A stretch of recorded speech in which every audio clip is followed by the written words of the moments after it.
नमस्कार।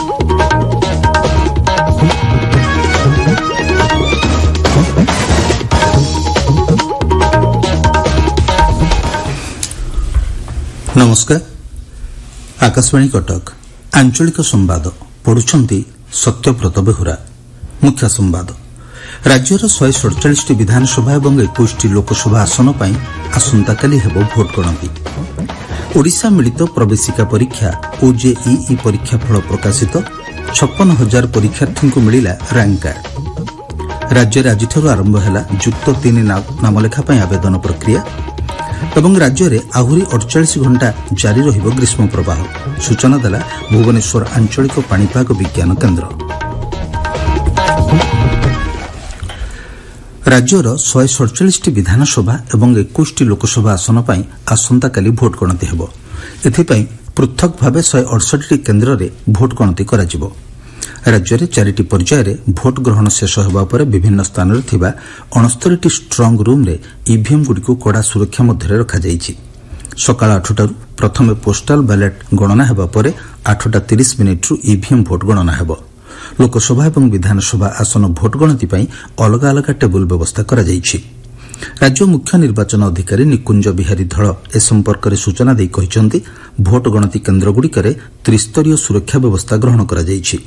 यासह केन्द्र भितर केन्द्रीय सशस्त्र सुरक्षा बल, केन्द्र बाहर राज्य सशस्त्र पुलिस बल और ब्यारिकेड बाहर राज्य पुलिस बाहिनी मुतयन रहिबे।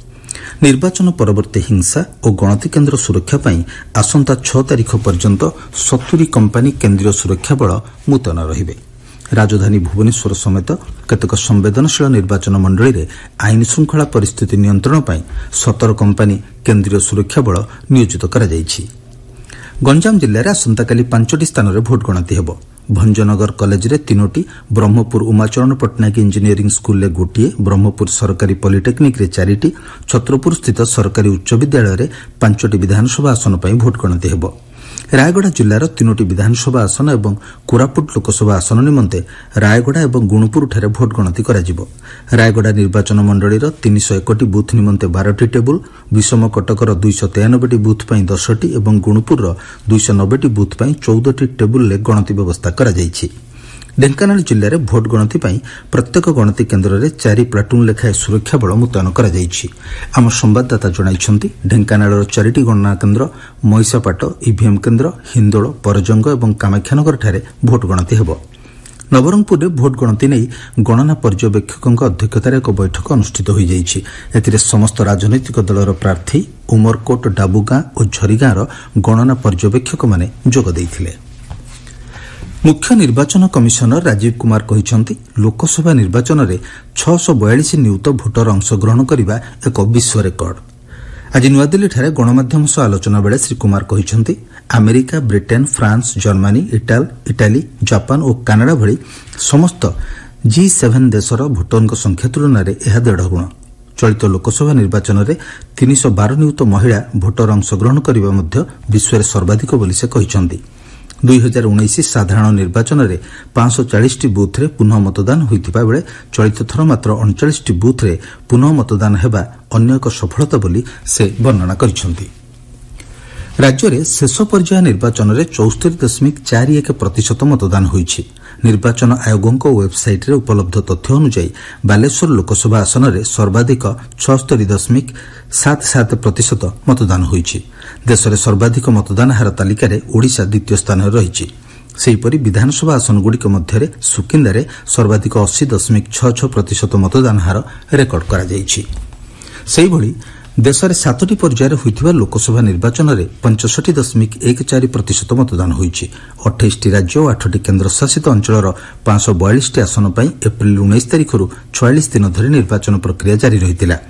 प्रथम पर्यायर 66.14% मतदान होइथिबा बेले द्वितीय पर्यायर 66.71, तृतीय पर्यायर 65.68, चतुर्थ पर्यायर 69.58, षष्ठ पर्यायर 63.37 और सप्तम पर्यायर 62.36% मतदान होइथिला। आपण माने आंचलिक संवाद सुनुछंती आकाशवाणी कटक केन्द्ररू। ओडिशा मिलित प्रवेशिका परीक्षा ओजेईई परीक्षा फल प्रकाश पाइछि।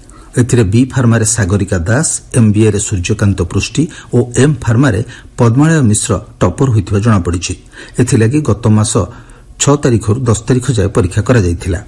ମୋଟ 56,047 ଜଣ ପରୀକ୍ଷାର୍ଥୀଙ୍କ ମଧ୍ୟରୁ 56,000 ପରୀକ୍ଷାର୍ଥୀଙ୍କୁ ର୍ୟାଙ୍କ କାର୍ଡ ମିଳିଥିବା ସୂଚନା ମିଳିଛି। ଛାତ୍ରଛାତ୍ରୀମାନେ ସେମାନଙ୍କ ପରୀକ୍ଷାଫଳ oje.nic.in ଓ odishaje.com ୱେବସାଇଟ୍ରେ ଦେଖିପାରିବେ। ରାଜ୍ୟରେ 2024-25 ଶିକ୍ଷାବର୍ଷ ନିମନ୍ତେ ଯୁକ୍ତ 3ରେ ନାମଲେଖା ପାଇଁ ଆବେଦନ ପ୍ରକ୍ରିୟା ଆଜିଠାରୁ ଆରମ୍ଭ ହୋଇଛି। ଏନେଇ ଉଚ୍ଚଶିକ୍ଷା ବିଭାଗ ପକ୍ଷରୁ ବିଜ୍ଞପ୍ତି ପ୍ରକାଶ ପାଇଛି। ଏହି ଶିକ୍ଷାବର୍ଷରେ 1,037ଟି ମହାବିଦ୍ୟାଳୟ ଓ ବିଶ୍ୱବିଦ୍ୟାଳୟରେ 2,72,703ଟି ଆସନରେ ନାମ ଲେଖାଯିବ। ଛାତ୍ରଛାତ୍ରୀମାନେ ସାମ୍ସ ପୋର୍ଟାଲରେ ଆସନ୍ତା 17 ତାରିଖ ପର୍ଯ୍ୟନ୍ତ ଆବେଦନ କରିପାରିବେ। 18-19 ତାରିଖରେ ଫର୍ମ ସଂଶୋଧନ ହେବା ସହ 25 ତାରିଖରେ ପ୍ରଥମ ପର୍ଯ୍ୟାୟ ଚୟନ ତାଲିକା ପ୍ରକାଶ ପାଇବ। ଚଳିତ ବର୍ଷ 2ଟି ପର୍ଯ୍ୟାୟରେ ନାମଲେଖା ହେବ। ଅନ୍ୟପକ୍ଷରେ ଚଳିତ ବର୍ଷ 10ଟି ଶିକ୍ଷାନୁଷ୍ଠାନରେ ନାମଲେଖା ବନ୍ଦ ରହିଥିବା ଜଣାପଡ଼ିଛି। କେତେକ ଶିକ୍ଷାନୁଷ୍ଠାନରେ ଆସନ ସଂଖ୍ୟା ବୃଦ୍ଧି କରାଯାଇଥିବା ଉଚ୍ଚଶିକ୍ଷା ବିଭାଗ ପକ୍ଷରୁ ସୂଚନା ଦିଆଯାଇଛି। ଚଳିତ ଆର୍ଥିକ ବର୍ଷର ପ୍ରଥମ ତ୍ରୈମାସିକ ଏପ୍ରିଲରୁ ଜୁନ୍ ମଧ୍ୟରେ ପାରାଦୀପ ବନ୍ଦର ପଣ୍ୟ କାରବାରରେ 5.51% ଅଭିବୃଦ୍ଧି ହାସଲ କରିଛି। ଏହି ସମୟ ମଧ୍ୟରେ 25 ମିଲିୟନ ମେଟ୍ରିକ୍ ଟନ୍ ପଣ୍ୟ କାରବାର ହୋଇଥିବା ବନ୍ଦର ପ୍ରଶାସନ ସୂଚନା ଦେଇଛନ୍ତି। ଦେଶର ବୃହତ ବନ୍ଦରଗୁଡ଼ିକ ମଧ୍ୟରେ ପାରାଦୀପ ବନ୍ଦରକୁ ଏହି ସଫଳତା ମିଳିଛି। ରାଜ୍ୟରେ ଗତ ମେ ମାସରେ 14% ଅଧିକ ସାମଗ୍ରୀ ଓ ସେବାକର ଜିଏସ୍ଟି ସଂଗ୍ରହ ହୋଇଛି। ଗତବର୍ଷ ଏହି ମାସ ତୁଳନାରେ ଏହା 14% ଅଧିକ। 2023 ମେ ମାସରେ ଜିଏସ୍ଟି ସଂଗ୍ରହ ପରିମାଣ 4,398 କୋଟି ଥିଲା।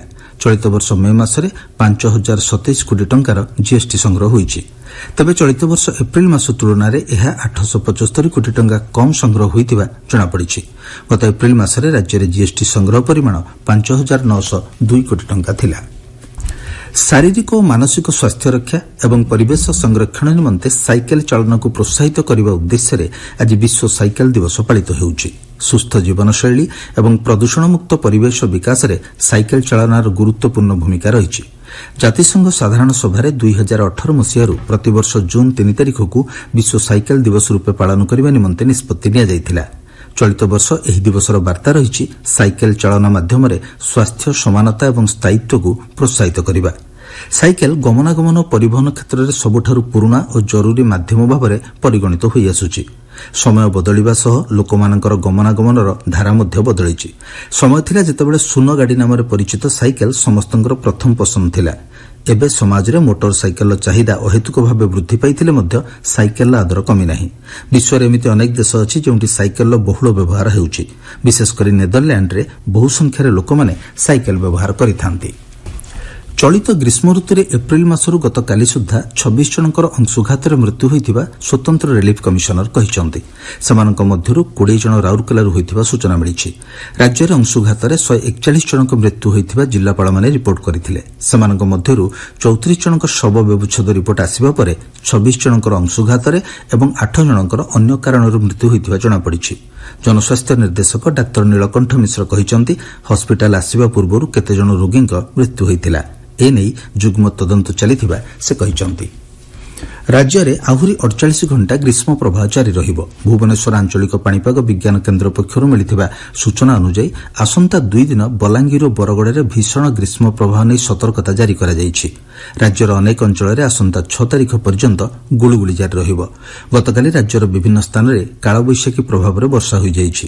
କଟକ ଜିଲ୍ଲାର ମାହାଙ୍ଗାରେ ସର୍ବାଧିକ 140 ମିଲିମିଟର ବର୍ଷା ରେକର୍ଡ କରାଯାଇଛି। ଫଳରେ ଦିନ ତାପମାତ୍ରାରେ ସାମାନ୍ୟ ହ୍ରାସ ଘଟିଛି। ଆସନ୍ତା 8 ତାରିଖ ପର୍ଯ୍ୟନ୍ତ ଅଧିକାଂଶ ସ୍ଥାନରେ କାଳବୈଶାଖୀ ବର୍ଷା ହେବା ନେଇ ପାଣିପାଗ ବିଭାଗ ପୂର୍ବାନୁମାନ କରିଛି। ଗତକାଲି ଟିଟିଲାଗଡ଼ରେ ସର୍ବାଧିକ ଦିନ ତାପମାତ୍ରା 42.5 ଡିଗ୍ରୀ ସେଲ୍ସିୟସ୍ ରେକର୍ଡ କରାଯାଇଥିଲା। କାଳବୈଶାଖୀ ପ୍ରଭାବରେ ଗତକାଲି ଗଜପତି ଜିଲ୍ଲାରେ ବଡ଼ ବଡ଼ ଗଛ ଓ ବିଦ୍ୟୁତ୍ ଖୁଣ୍ଟ ଭାଙ୍ଗି ପଡ଼ିବା ଫଳରେ ଯାତାୟାତ ପ୍ରଭାବିତ ହେବା ସହ ବିଦ୍ୟୁତ୍ ସରବରାହ ବନ୍ଦ ରହିଥିଲା। ଅନୁଗୁଳ ଜିଲ୍ଲାରେ ମଧ୍ୟ କାଳବୈଶାଖୀ ବର୍ଷା ଯୋଗୁଁ ଗଛ ଉପୁଡ଼ି ପଡ଼ିବା ସହ ତଳିଆ ଅଞ୍ଚଳରେ ପାଣି ଜମିଥିଲା। ମୁଖ୍ୟ ସମ୍ବାଦ ପୁଣିଥରେ। ରାଜ୍ୟର 147ଟି ବିଧାନସଭା ଏବଂ 21ଟି ଲୋକସଭା ଆସନ ପାଇଁ ଆସନ୍ତାକାଲି ହେବ ଭୋଟ ଗଣତି। ଓଡ଼ିଶା ମିଳିତ ପ୍ରବେଶିକା ପରୀକ୍ଷା OJEE ପରୀକ୍ଷା ଫଳ ପ୍ରକାଶିତ। 56,000 ପରୀକ୍ଷାର୍ଥୀଙ୍କୁ ମିଳିଲା ର୍ୟାଙ୍କ କାର୍ଡ। ରାଜ୍ୟରେ ଆଜିଠାରୁ ଆରମ୍ଭ ହେଲା ଯୁକ୍ତ 3 ନାମଲେଖା ପାଇଁ ଆବେଦନ ପ୍ରକ୍ରିୟା ଏବଂ ରାଜ୍ୟରେ ଆହୁରି 48 ଘଣ୍ଟା ଜାରି ରହିବ ଗ୍ରୀଷ୍ମ ପ୍ରବାହ। ସୂଚନା ଦେଲା ଭୁବନେଶ୍ୱର ଆଞ୍ଚଳିକ ପାଣିପାଗ ବିଜ୍ଞାନ କେନ୍ଦ୍ର। ବର୍ତ୍ତମାନ ପାଇଁ ଆଞ୍ଚଳିକ ସମ୍ବାଦ ପ୍ରସାରଣ ଏତିକି। ଆମର ପରବର୍ତ୍ତୀ